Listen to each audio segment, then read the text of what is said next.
তোমাকে ঠিক চিনলাম না তো। জি, আমি নিলয়। রাস্তায় আপনি অজ্ঞান হয়ে গেছিলেন। আমার ছেলে অভি কোথায়? বাইরের বেঞ্চে ঘুমাচ্ছে। ছেলেটার অনেক ধকল গেছে। ও, ধন্যবাদ তোমাকে। ধন্যবাদ দেওয়ার কিছু নেই। মানুষের বিপদে আপদে মানুষই তো হেল্প করবে। বাট তুমি না থাকলে হয়তো অনেক বড় কিছু হয়ে যেত। তুমি কি এখন বাসা যাবে? না আন্টি, আপনাকে রিলিজ করেই যাব। চাইলে যেতে পারো, আমি ড্রাইভারকে কল দিয়ে এখানে আসতে বলছি। না আন্টি, আমি ঠিক আছি। তা নিলয় বাবা, তোমার বাসায় কে কে আছেন? আব্বু, আম্মু, আমি আর বড় ভাই। তুমি কি করো? আমি এবার অনার্স সেকেন্ড ইয়ারের এক্সাম দিব। আর তোমার বড় ভাই? সে পুলিশ আইজি। গুড। আন্টি, একটা কথা বলি। এটার জন্য পারমিশন লাগে নাকি? আপনি চাইলে বলবো। হ্যাঁ বলো। আপনার গাড়ি থাকতেও কেন হেঁটে হেঁটে যাচ্ছিলেন? অফির গাড়িতে চড়তে ভালো লাগে না, তাই আমিও ওর কথা ভেবে গাড়ি রেখে হেঁটে বাজারে রওনা দেই। অভি কিন্তু অনেক সাহসী ছেলে। তাই বুঝি? কই, আমার কাছে তো কখনো সাহস দেখায়নি। আম্মুর কাছে ছেলেরা ভয় পেয়ে থাকে। আমার কথাটা শুনেই আন্টি হো হো করে হেসে দিল। হাসছেন কেন? তুমিও তোমার আম্মুকে ভয় পাও নাকি? সেটা তো সবাই পায়। আচ্ছা বাদ দাও, তুমি কোনো কলেজে পড়াশোনা করো? মোড়ের ডান পাশে যে কলেজ আছে সেখানে। আমার বাসা থেকে 30 মিনিট দূরে। আপনার বাসা কোথায়? 3 নম্বর গলি থেকে অধরা গ্রুপ অফ কোম্পানির মালিকের বাসা জিজ্ঞাসা করলে যে কেউ দেখিয়ে দিবে। ওহ, বাট আন্টি, আপনার নাম কি অধরা? আমার মেয়ের নাম অধরা। ঠিক আছে আন্টি, অনেক কথা হয়েছে। আপনি এখন ঘুমান। আমি বাইরে অভির সাথে আছি। ঠিক আছে। আন্টির কেবিন থেকে বের হয়ে বাইরে বেঞ্চে বসে পুরানো বাটন ফোন টিপতে লাগলাম। তবে ফোনটা হাতে নিয়ে অনেকটা অবাক হলাম।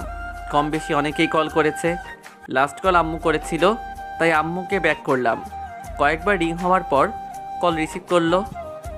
হ্যালো আম্মু। কল করছিস কেন? তোর কাছে ফোন কেন? আম্মু বাইরে ফোন রেখে রুমে ঘুমাই পড়ছে। তুই আমার কল রিসিভ করার কে? তার আগে বল, তুই রাতে 1টার সময় ফোন করছিলি কেন? আম্মু অনেকবার কল দিয়েছিল, বাট হাসপাতালে থাকার কারণে খেয়াল করছিলাম না। মার খেয়ে হাসপাতালে বেডে? তোর সাথে কথা বলাটাই ভুল। জানিস তো মারামারি করতে। তুই কি জানিস ঘুষ খাইতে? এ শালা লিমিটের মধ্যে থাক। তুই নিজে লিমিট ক্রস করছিস। তোকে আমি পেলে ডিরেক্ট ইনকাউন্টারে মারবো। যা ভাগ। পাগলের সাথে কথা না বাড়িয়ে কল কেটে দিয়ে বেঞ্চের সাথে মাথা রেখে ঘুমানোর চেষ্টা করলাম। পরের দিন সকাল হতেই ঘুম থেকে উঠে অভিকে ডেকে তুললাম। অভি।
বিল পেমেন্টের কাছে আসলাম। আমাদের বিল কত? স্যার, আমাদের কেবিন নাম্বার 13 নাম্বার। টোটাল 19,700 টাকা। বাট গতকাল আপনি 8,000 টাকা জমা দিয়েছেন, তাই এখন 11,700 টাকা জমা দিতে হবে। এই নিন। পকেট থেকে টাকা বের করে দিয়ে দিলাম। আবার বাসার মানুষের কাছে হাত পেতে টাকা চাইতে হবে? অভি, এখন চল। চলো। অভিকে সাথে নিয়ে আন্টির কেবিনে ঢুকলাম। আন্টিকে দেখতে পেয়ে অভি দৌড়ে ওনার কাছে গেল। এখন কেমন লাগছে আন্টি? হ্যাঁ ভালো। বাবা, আমার ফোনটা নিয়ে ড্রাইভারকে কল দাও তো। নাম কি ড্রাইভারের? রজত কিংবা রহিম, যে কোনো একজনকে দাও। ঠিক আছে। আন্টির কথা মতো ওনার ফোন থেকে রজতকে কল দিয়ে হাসপাতালে আসতে বললাম। যদিও বারবার প্রশ্ন করছিল, বাট কোনো উত্তর দেয়নি। এখন তুমি কোথায় যাবে? হোস্টেলে। আমাদের সাথে চলো। কেন? আমাদের ওখানে থাকবে। না আন্টি, আমি হোস্টেলেই ঠিক আছি। এছাড়া ওখানে আমার কিছু বন্ধু থাকে। তাদের সাথে নিয়ে আসবে। Please aunty. তুমি তাহলে আমাকে পর ভাবছো, তাই তো? পর ভাবছি কোথায়? পর না ভাবলে আমার কথা তুমি নিশ্চয়ই শুনতে। আন্টি ওখানে আমার বাসায় থাকতে হবে না, বাট মাঝে মাঝে আমাদের বাসায় যাবে। যাব। হ্যাপি এবার? হুম। আম্মু, আজ ভাইকে সাথে করে নিয়ে যেতে হবে। কাল থেকে তেমন কিছু খাইনি। এখন তো অবশ্যই হবে। আর আজ থেকে আমার একটা ছেলে না, এখন আমার দুটো ছেলে আর একটা মেয়ে। কি বলিস নিলয়? আন্টি আমি আসলে আবার আন্টি মা বলবি? বলবো, বাট শান্ত হও। তারপর সবাই একদম ফ্রি হয়ে কথা বলছি, তখনই পেছন থেকে কারো কথা বলার আওয়াজ শুনে থেমে গেলাম। ম্যাডাম কিভাবে এটা হলো? হঠাৎ করে? এখন সবাই বাসায় যাবেন। তার আগে তুমি এখানকার সব বিল পেমেন্ট করে আসো। আমি আর আমার দুই ছেলে গাড়িতে যাচ্ছি। আম্মু, নীলয় ভাইয়াকে পেমেন্ট করে দিয়েছি আগেই। তুই কেন করতে গেলি? একটু আগে বললে মা বলতে, এখন আবার দূরে ঠেলে দিচ্ছ। আরে বাবা রে, আমার বড় ছেলে দেখছি অভিমানও করে। হুম ঠিক আছে, করতে হবে না। এখন চল আমার সাথে। সবাই মিলে গাড়িতে উঠতেই ড্রাইভার গাড়ি ড্রাইভ করতে লাগলো। কিছুটা পথ যাওয়ার পর ড্রাইভার একটা বিশাল বাসার সামনে এসে গাড়ি থামালো। বুঝতে বাকি রইল না এটাই অভিদের বাসা। আন্টির সাথে ভিতরে গিয়ে বসলাম। ম্যাডাম আপনার কিছু লাগবে? টেবিলে খাবার রেডি করো। ঠিক আছে। আন্টি সরি, মা এই বাসায় কি শুধু তোমারই থাকো? দিনের বেলাতে এমনি সবাই থাকে, তবে সন্ধ্যা হতেই একটা ড্রাইভার আর দারোয়ান ছাড়া সবাই চলে যায়। ও পরে কথা হবে, আগে খেয়ে নে। আন্টি বলার থেকে মা বলে ডাকাই বেটার হবে। ওনাকে মা আর নিজের মাকে আম্মু বলে ডাকবো। সারাদিন মা এবং অবির সাথে আড্ডা দিয়েই কেটে গেল। বাসার পেছনের দিকে একটা বিশাল বাগান আছে, বসলেই অনেক ভালো লাগে। সবুজে ভরপুর বাগানকে কার না ভালো লাগে? আর আমি তো আগে থেকেই প্রকৃত প্রেমী, সেই হিসেবে ভালো লাগবেই। দিনটা কোনো রকম কাটিয়ে দেওয়ার পর পরের দিন মা আমার সাথে কলেজে আসলো। মা আমার বন্ধুরা যদি জিজ্ঞেস করে তুমি কে, তাহলে কি বলবো? পরিচয় দিবি আমার? আমার পরিবারকে ওরা অনেক আগে থেকেই চিনে। তোর কিচ্ছু বলতে হবে না বুদ্ধু, যেটা বলার আমি বলবো। ওকে। কলেজের ভিতরে এসে গাড়ি থেকে নামতেই হারামিগুলো দৌড়ে আসলো। শালা, তোর ফোন বন্ধ কেন? পাগলের সাথে কথা বলার পর বন্ধ করে রেখেছিলাম। কোথায় ছিলি তুই? নিজের বাসা ছিল। সরি, আপনি কে? আমার মা। আর মা ওরা হলো জয়, রাফি, রাহুল। তোর মা মানে? আমি বলছি শোনো। তারপর মা সব ঘটনা খুলে বলল। বুঝতে পারছো এখন? হুম। তোমরা ওর সাথে বাসায় এসো। আন্টি ঠিকানাটা কি? কেন? না মানে অনেকদিন ভালো কিছু খাওয়া হয়নি, হোটেলে এসব খেতে আর ভালো লাগে না। আমার ছেলেটা তো জানে। হুম কোনো সমস্যা হলে আমাকে কল দিয়ে কলেজে আসতে বলবি, পরে আমি সব দেখে নিব। মা তুমি ওসব চিন্তা করো না, এমনিতেই একটা ইনোসেন্ট ছেলে। রাতে কল দিব। ঠিক আছে। আল্লাহ হাফেজ। আল্লাহ হাফেজ। মা চলে যাওয়ার পর বন্ধুদের সাথে আড্ডাখানায় গিয়ে বসলাম। জান্নাত তোর কথা জিজ্ঞেস করছিল গতকাল। কি বলে? এমনি জিজ্ঞেস করছিল, আমরাও জানি না তুই কোথায় ছিলি, তাই কিছু বলতে পারিনি। না বলাই ভালো, পেতনির সাথে কথা বলে কোনো লাভ নাই। কথাটা শেষ হতে না হতেই দূর থেকে পেতনির ডাক শুনতে পেলাম। ওই কুত্তা, এদিকে আয়। চুপ করে আড্ডা দিচ্ছি। ওই বেটা লুচু, কথা কানে যায় না? আমি? হ্যাঁ তুই, এদিকে আয়। আমার দরকার নেই, তোর দরকার, তুই আয়। কুত্তা, ভদ্রভাবে কথা বল। কাল কই ছিলি? একটা মেয়ের সাথে ডেটিংয়ে। সেটা তো বোঝাই যাচ্ছে। তোর আজাইরা কথা বাদ দে, যা বলবি বল আর কেটে পড়। I love you. বিশ্বাস কর, তোকে ছাড়া আমার ভালো লাগে না। আপু আপনি কে? দেখ, আমি মজা করছি না। আমাকে তোর পাগল মনে হয়? কেন, কি হয়েছে? তোর সাথে রিলেশনে যাই আর তুই আমাকে ইচ্ছে মতো পিটা, তাই না? আর মারবো না। তোর সাথে রিলেশনে যাব না। প্লিজ এমন করিস না। তুই যাবি নাকি লাথি দিব? এমন করছিস কেন? তো তোর লগে কেমন করতে হবে? এমনিতেই মন চাইছে তোরে ফোনের মধ্যে ঢুকাইয়ে পানিতে ফেলে দেই।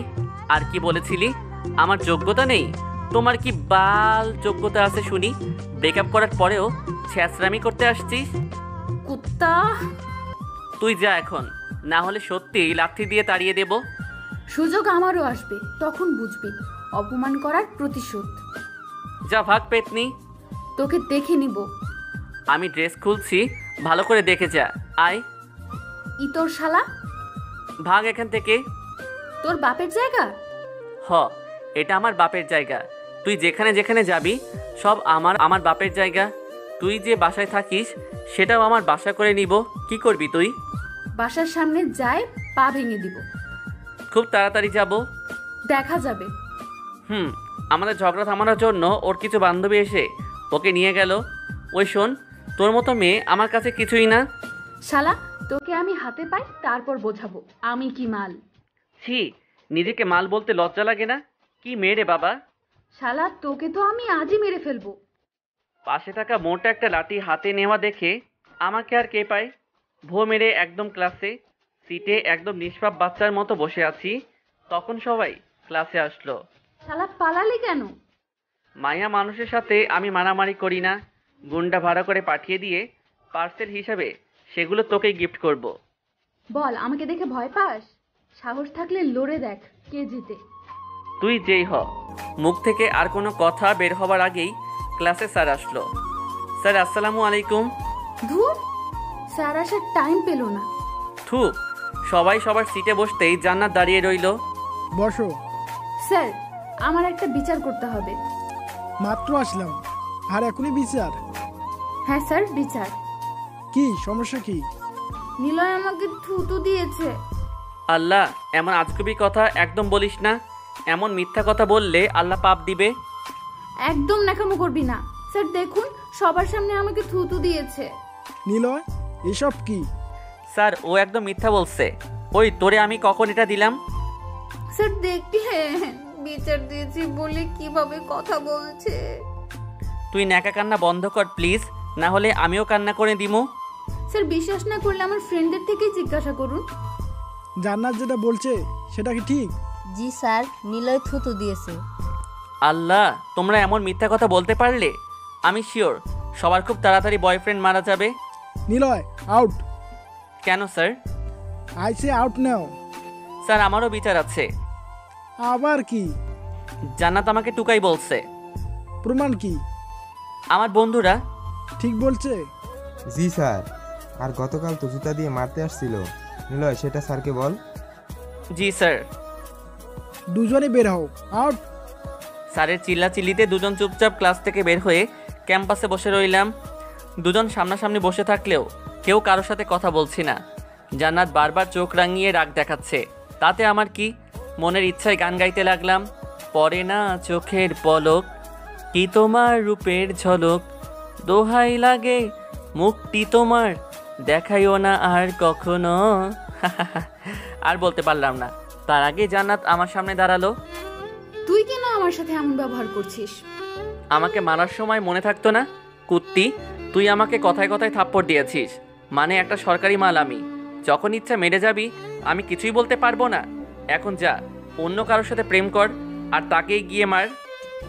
আমি তোর ভালোর জন্য শাসন করেছি, আর তুই অন্যভাবে নিচ্ছিস। তুই শাসন করার কে? আর তোকে তো আমি চিনিও না। আমি কিন্তু রেগে যাচ্ছি। রাগলে রাগ, তাতে আমার কি? প্রয়োজন হলে পাবনা মেন্টাল হাসপাতাল থেকে জিএফ ভাড়া করব। তবুও তোর সাথে আর কখনো রিলেশনে যাব না। তুই নিজে আমার সাথে ব্রেকআপ করছিস, আমি তো তোর সাথে করতে যাই নাই। ওকে, আমি সরি। তোর সরির গুষ্টি, তুই যা আমার চোখের সামনে থেকে। যাব না। কি করবি তুই? চুপচাপ বসে সিগারেট খাবো। এই সবই ব্রেকআপ করার কারণ। যে মৃত্যু কিনে খায় সে আবার ভালোবাসার কি বুঝবে? তুই তো খুব জ্ঞানী, তাহলে আসছিলি কেন আমার সাথে প্রেম করতে? আমার জীবনে অনেক বড় একটা ভুল ছিল, তবে এখন আমি সত্যি অনেক ভালোবাসি। দেখ, ছ্যাঁচড়ামো করার একটা লিমিট থাকে, আর তুই কি করছিস? তুই সেই লিমিট ভঙ্গ করে নতুন করে একটা ছ্যাঁচড়ামি করার লিমিট বানাচ্ছিস। এটা কিন্তু ঠিক না, জাতি এটা মানবে না। নিলয়, আমি তোকে ভালোবাসি। বাট মুই তোরে ভালোবাসি না। কুত্তা, আমাকে কি তোর পাগল মনে হয়? যা, আসবো না তোর পিছে। আমার নিজেরই ভুল তোর পিছে পিছে ঘুরে সময় নষ্ট করার। এখন থেকে তোকে আর বিরক্ত করব না, তোর সামনেও আসবো না। ভালো থাকিস, গুড বাই। চোখের জল হাত দিয়ে মুছে নিয়ে উঠে চলে গেল। জান্নাতকে লক্ষ্য করলাম, একদম কলেজ থেকে বের হয়ে গেল। হয়তো বাসায় চলে গেল। ভালোই হয়েছে, প্যারা দেওয়া বন্ধ হলো। শালার সবসময় পিছে লেগেই থাকে। ফোনটাও নাই যে ফেসবুকে গিয়ে অন্য মেয়ের সাথে লাইন মারার চেষ্টা করব। দেখি আম্মুকে কল দিয়ে কোনো কাজ হয় কি না। পকেট থেকে ফোনটা বের করে আম্মুকে কল দিলাম। কেমন আছো? ভালো, তুই কেমন আছিস? এই তো, একটা কথা বলার ছিল। তুই সুস্থ আছিস? হ্যাঁ, কেন? নীল বলল তুই হাসপাতালে, তাই ভাবলাম কিছু হয়েছে কিনা। আমি ঠিক আছি, বাট কি? আমার কিছু টাকা লাগবে। পাগল হয়ে গেছিস? গত পরশু তোকে টাকা পাঠিয়েছি, আর আজকেই বলছিস টাকা লাগবে? টাকাগুলো খরচ হয়ে গেছে। যে টাকা আছে সেটা দিয়ে হোস্টেল ভাড়া, থাকা খাওয়া এবং এক্সাম ফি দিতে শেষ হবে। আম্মু কিছু না বলে হয়তো ভাইয়ার কাছে ফোন দিল। কি হয়েছে তোর? তুই ফোন নিলি কেন? তোর কি হয়েছে তাই বল। তোর সাথে কথা বলতে চাইছি না, তুই আম্মুকে ফোন দে। তোমার ছেলে তোমার সাথে কথা বলবে, ধরো। ওর কাছে টাকা চেয়ে নে। তুমি দিবা কিনা বলো। আমি টাকা দিতে পারবো না। আর কখনো কল দিবে না। কল কেটে দিয়ে ঢিল মেরে ফোন ভেঙে ফেললাম। অনেক হয়েছে এভাবে জীবন চালানো।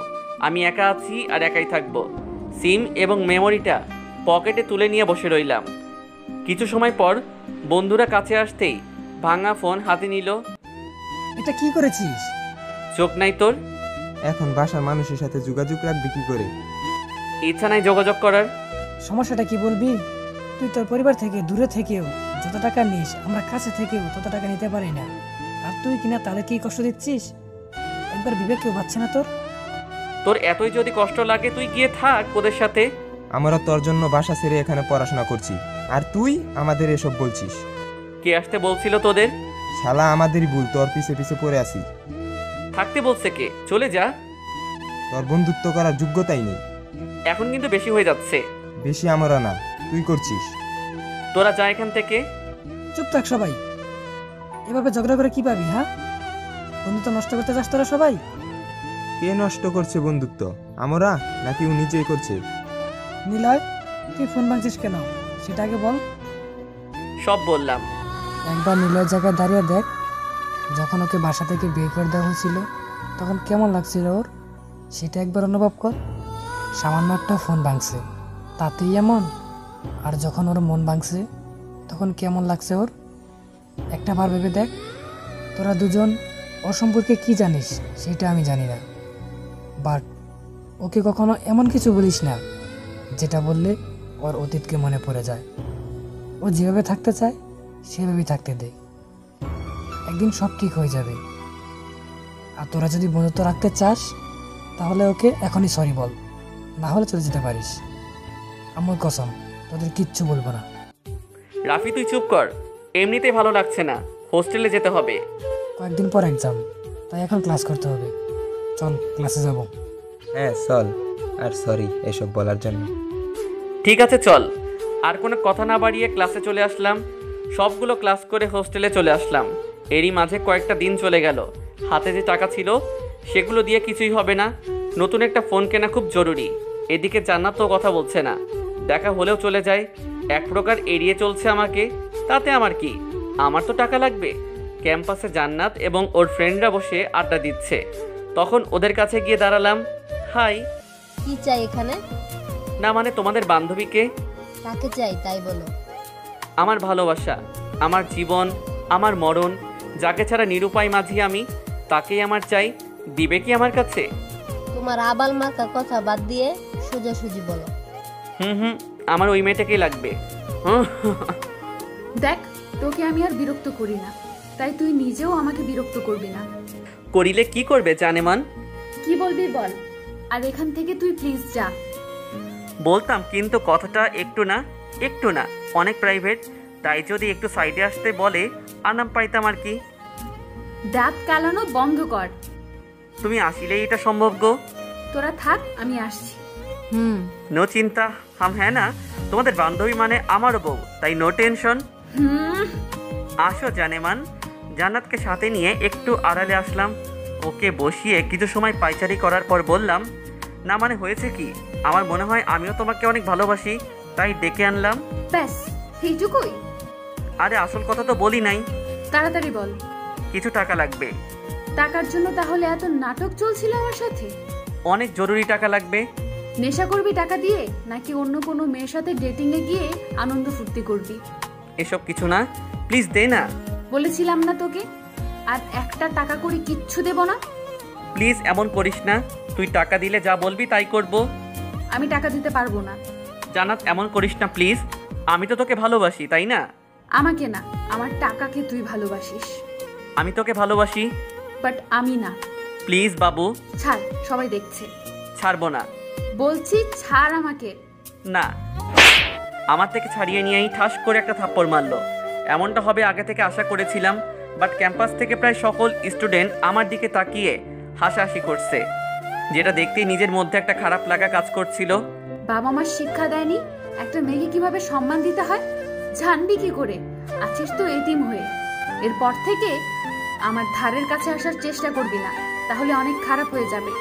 ধাক্কা দিয়ে আমাকে সরিয়ে চলে গেল। মাথা নিচু করে দাঁড়িয়ে রইলাম কিছু সময়। হয়তো ওর থেকে অনেক কিছু চাওয়া হয়েছে, নতুন করে চাওয়ার জন্য এমনটা করলো। মেয়েটা কে? মাথা উঁচু করে দেখলাম অভির মা। মা তুমি এখানে? তোর ফোন বন্ধ, তাই আসতে হলো। এসে দেখলাম ওই মেয়েটা কিছু একটা বলার পর ধাক্কা দিয়ে চলে গেল। ও কিছু না, বাদ দাও ওর কথা। তোর ফোন বন্ধ কেন? সেদিন হাত থেকে পড়ে নষ্ট হয়ে গেছে, নতুন একটা কিনতে হবে। ও, বাসা যাবি না? লাস্ট ক্লাস করতে হবে। তুই ক্লাস কর, আমি প্রিন্সিপাল স্যারের রুমে আছি, ছুটির পর সেখানে আসবি। তুমি ওখানে গিয়ে কি করবে? তোর খোঁজ খবর নিতে হবে। মা এটা ভুলেও করবে না। তুমি হয়তো জানো না, প্রিন্সিপাল স্যারের মাথার তার কাটা, বলে অনেক কিছু বলে দেয়, বুঝলে? সেটা আমার উপর ছেড়ে দে। যা, ক্লাসে যা। ঠিক আছে, বাই। বাই। মহিলাটির প্রতি অন্যরকম মায়া কাজ করে। একটা অ্যাক্সিডেন্টের পর থেকে এতটা কাছে চলে আসবো কখনো ভাবতেও পারিনি। দাঁড়িয়ে না থেকে ক্লাসে চলে আসলাম। জান্নাতের দিকে এক নজর তাকিয়ে থাকার পর চুপচাপ বসে রইলাম। ক্লাসে ম্যাম এসে ক্লাস নিতে লাগলো। জান্নাত, তুমি কি কোনো কাগজ প্রিন্সিপাল স্যারকে দিয়েছিলে? জি ম্যাম। কেন? তোমাকে যেতে বলেছে। ঠিক আছে ম্যাম। তারপর আবার ক্লাসে মনোযোগ দিল। ক্লাস শেষ হওয়ার পর প্রিন্সিপাল স্যারের রুমের দিকে রওনা দিলাম। ক্লাসের বাইরে থেকে পারমিশন নিয়ে ঢুকে দেখলাম মায়ের সাথে জান্নাত তো স্যারের রুমে আছে। হয়তো ম্যাম যেটা বলল সেটার জন্য এসেছে। জান্নাত আমাকে কিছু একটা বলতে যাবে, তার আগেই মা প্রিন্সিপালকে উদ্দেশ্য করে বলল, আমার ছেলে চলে আসছে। কি শুনলাম আমি তোর নামে? কি শুনলে? তুই নাকি অনেক ফাজিল। একটু না, স্যার মিথ্যা বলছে। আমি মিথ্যে বলছি, তাই না? শুধুই কি ফাজিল নাকি অন্য কিছু? অন্য কোনো সমস্যা হলে নিলয় বলার আগে আপনি আমাকে জানাবেন। Sure madam. জান্নাত, তুমি বরং কালকে এসো, কাল তোমার সাথে ওটা নিয়ে কথা হবে। ঠিক আছে স্যার। নিলয়, এটাই সেই মেয়ে না? কোন মেয়ে? এই মেয়ে, শোনো। জি বলুন। সকালে তোমাদের মাঝে কি হয়েছিল যার জন্য তুমি ওর সাথে এমন ব্যবহার করলে? কারণ কি? মা ও কিছু না, আমরা বন্ধু, তাই একটু ঝগড়া হয়েছে। বন্ধুদের মাঝে এমন করতে নেই। স্যার, আজ আসি। জি। আমাদের সাথে সাথে জান্নাতও বেরিয়ে আসলো। গাড়িতে ওঠার আগ অবধি জান্নাতের সাথে মা কথা বলল।